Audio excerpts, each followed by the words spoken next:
bem-vindos a mais uma história do nosso extraordinário, magnífico e inigualável podcast Crime. Aqui quem vos fala é Detley. Sou uma curiosa que toda sexta-feira às 20 horas conta um crime baseado num fato real. Antes de mais nada, eu gostaria de agradecer aos comentários, aos likes e aos novos inscritos do último podcast. Eles motivam muito e ajudam o canal a continuar crescendo. No último podcast, falamos da loteria na Guerra do Vietnã. Número 163. Prepare-se para morrer. Todos os americanos com a idade entre 18 e 25 anos acompanharam esse jogo de azar em 1º de dezembro de 1969. Não havia dinheiro a ser ganho, e sim a própria vida. Hoje falaremos do ataque ao inimigo que não estava lá. Você já vai entender. Eles atiraram em um inimigo que nem sequer estava lá. Há 50 anos. Fuzileiros navais excessivamente nervosos deram aos Estados Unidos a desculpa perfeita para entrar na Guerra do Vietnã. A mentira sobre o ataque no Golfo de Tonkin funcionou até que a consciência de um homem levou a melhor sobre ele. John Herrick, capitão do USS Maddox, estava na ponte do seu contratorpedo e olha para a escuridão. Há algo lá fora. Ele levanta a cabeça para o céu noturno, não vê as estrelas, nem a lua. Ele volta para o seu homem do radar. Eles estão rastreando 2 estranhos pontos de ecobatímetro há horas. Os oficiais relatam turbulência e ruídos de torpedo. O homem do sonar agora capta um 3º eco. O inimigo está se posicionando. O próprio Hedrick vê luzes da cabine e holofotes no céu. A jovem tripulação do Maddox está aterrorizada. Do Golfo de Tonkin, o capitão envia telegramas de emergência por rádio para Washington e para o Pentágono, relatando ataques de torpedo por lanchas norte-vietnamitas contra o Maddox e o Turner Joy, que o flanqueia. Ele confia em seus rapazes do ecobatímetro. Não há contato visual direto nesse inferno escuro na costa do Vietnã do Norte. Hedrick dá ordens e seus homens disparam torpedos contra um inimigo invisível. Estamos na época da Guerra Fria. O Vietnã do Sul e o Vietnã do Norte comunista estão travando uma sangrenta guerra civil. O navio de Hedrick, no Golfo de Tonkin, está oficialmente apenas em uma patrulha. Mas sua aparência, por si só, já envia um sinal para os norte-vietnamitas. O Maddox tem 114,8 metros de comprimento, 12,2 metros de largura, pode viajar em velocidade de até 34 nós e é fortemente armado, com defesas antissubmarinas, metralhadoras e tubos de torpedo. Há poucos dias, em 2 de agosto de 1964, o navio foi atacado por barcos norte-vietnamitas em plena luz do dia. Do outro lado do mundo, Washington, são 11h15. Em 4 de agosto, Daniel Ellsberg começa seu primeiro dia de Pentágono. Seus amigos o chamam de Dan. Ele é o cara bonito, olhos azuis, 33 anos de idade, inteligência brilhante, o ambicioso analista político de alto nível. Elspeth está sentado em sua mesa quando o mensageiro com um telegrama relâmpago entra no seu escritório. Elspeth olha para as palavras e percebe a urgência. 5 horas depois, o presidente dos Estados Unidos, Lyndon Johnson, ordena que os bombardeiros decolem do porta-aviões Ticonderoga. Eles devem vir em auxílio do Maddox. São 11h37 da manhã. Quando o presidente se dirige ao povo norte-americano, ele fala de um padrão deliberado e de uma violência nua e crua por parte do Vietnã do Norte. Johnson não hesita. 6 de agosto, ele recebe o aval do Congresso, a chamada Resolução Tonkin é aprovada, uma espécie de carta branca para a guerra. Ela autoriza o bombardeio. Ela se baseia nos eventos ocorridos no Maddox. Assim, os Estados Unidos entram na guerra do Vietnã. O que nem o povo americano, nem os membros do Congresso percebem. O capitão Hendrick havia se apresentado logo após seus primeiros telegramas com notícias mais contritas.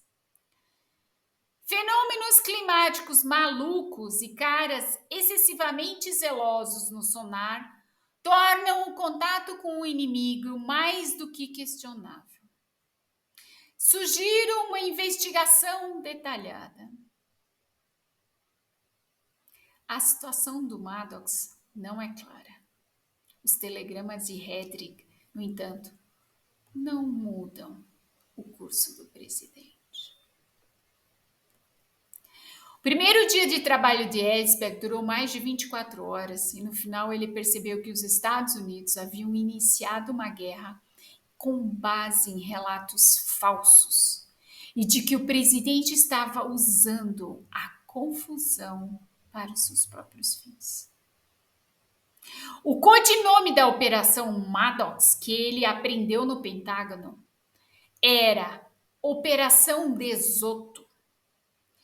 Às portas fechadas, muitas pessoas lhe disseram que o Maddox só estava viajando ao largo da costa do Vietnã do Norte com um propósito: provocação.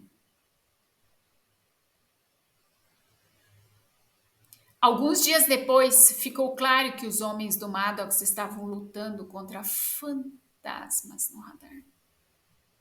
As luzes da cabine de comando do inimigo eram luzes meteorológicas. Os homens do equipamento do sonar haviam perdido a coragem com a atenção e reagiam aos ruídos dos seus próprios motores. O presidente Johnson teria dito: droga, aqueles caras estúpidos estavam apenas atirando em peixes voadores. Mas os Estados Unidos iniciaram uma guerra na qual 7,8 milhões de bombas explodirão nos próximos 11 anos. Na qual 58.134 americanos morreram. Toda vez que o presidente Johnson aumentava a espiral de violência no Vietnã, ele invocava a Resolução Tonkin. Uma mentira. Elspeth ficou sabendo de muitos segredos sujos da guerra do Vietnã durante seu trabalho. Um dia ele começou a chorar no banheiro. Ele sabe que está do lado errado. As lágrimas escorrem por seu rosto durante 1 hora.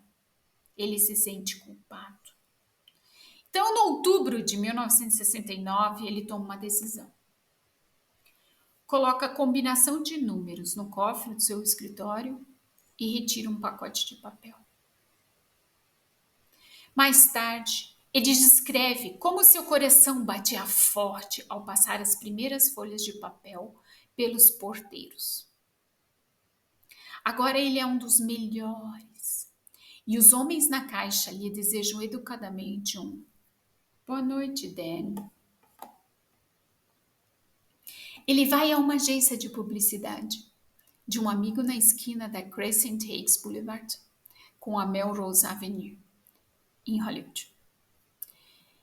Ele fica na fotocopiadora por noites a fio, copiando os papéis que dizem Top Secret. Os Pentagon Papers, como serão conhecidos mais tarde, compreendem 7.000 folhas, totalizando 2 milhões de palavras. Eles revelam o verdadeiro papel de todos os presidentes americanos na Guerra do Vietnã. De manhã, depois de copiar, Ellsbeck às vezes vai surfar. Certa vez, quando as ondas em Malibu estavam perfeitas, passou por sua cabeça: vale a pena desistir de tudo isso? Por uma pilha de papéis que prova a falsidade do seu governo, Ellsbeck vaza os documentos para o New York Times. Os editores reconhecem imediatamente a natureza explosiva do caso.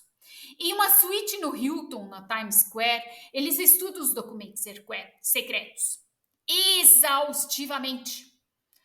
O nome do código é Projeto X. Ellsbeck insiste. Os advogados do New York Times consideram a publicação um risco à existência da empresa. Mas os jornalistas percebem que estariam acabados se ocultassem o material. Os americanos não foram arrastados para a guerra. O governo queria essa guerra. E sabia há muito tempo que ela não podia ser vencida. O incidente de Tonkin foi uma justificativa, se não encenada, pelo menos bem-vinda, para entrar na guerra. É isso que os jornalistas querem contar. Em 13 de junho de 1971, o New York Times divulga a história e obtém uma liminar temporária. O Washington Post continua, pois Ellsbeck agora passa os documentos explosivos para os seus editores. Mas o Washington Post também é amordaçado. O senador Michael Gravel finalmente lê as 7.000 páginas em uma reunião da qual ele é o único participante. Gravel chora ao lê-las. A credibilidade de seu governo, muito daquilo que ele acreditava, entra em colapso. Mas a verdade é revelada. Ellsbeck é acusado de ser um espião. Ele é mandado para a prisão por 115 anos. Mas a falta de escrúpulos de seu oponente o beneficia inesperadamente. Uma invasão no consultório do psiquiatra de Ellsbeck se torna pública, na qual alguém aparentemente esperava obter material incriminador sobre o delator, e o presidente, agora Nixon, havia legitimado a invasão.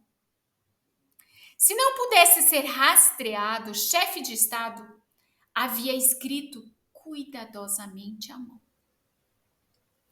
A equipe que mexeu no armário do psicanalista de Ellsbeck, Dr. Lewis Fielding, alcançaria uma fama histórica ainda maior.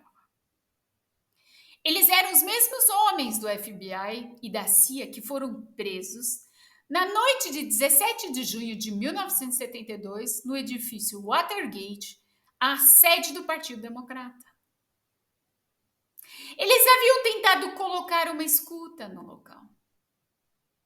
Mais tarde, soube-se que eles estavam agindo em nome da Casa Branca e que espionar pessoas como Ellsbeck fazia parte das práticas normais de Nixon. O caso Ellsberg foi seguido pelo escândalo de Watergate. E esse escândalo, que terminou em renúncia de Nixon, também veio à tona graças a um delator garganta profunda. Forneceu aos jornalistas Carl Bernstein e Bob Woodward informações como as de Ellsberg. As lendárias reuniões ocorreram em um estacionamento subterrâneo. Esses homens garantiram que as mentiras de seus presidentes não pudessem mais serem usadas para justificar guerras. O delator Ellsberg, cujo trabalho para o governo começou no dia do incidente de Tonkin e desistiu da sua carreira de verdade. Hoje, aos 93 anos, ele vive como ativista da paz nos Estados Unidos e está em contato com seu sucessor, Edward Snowden. Tudo buena, gente.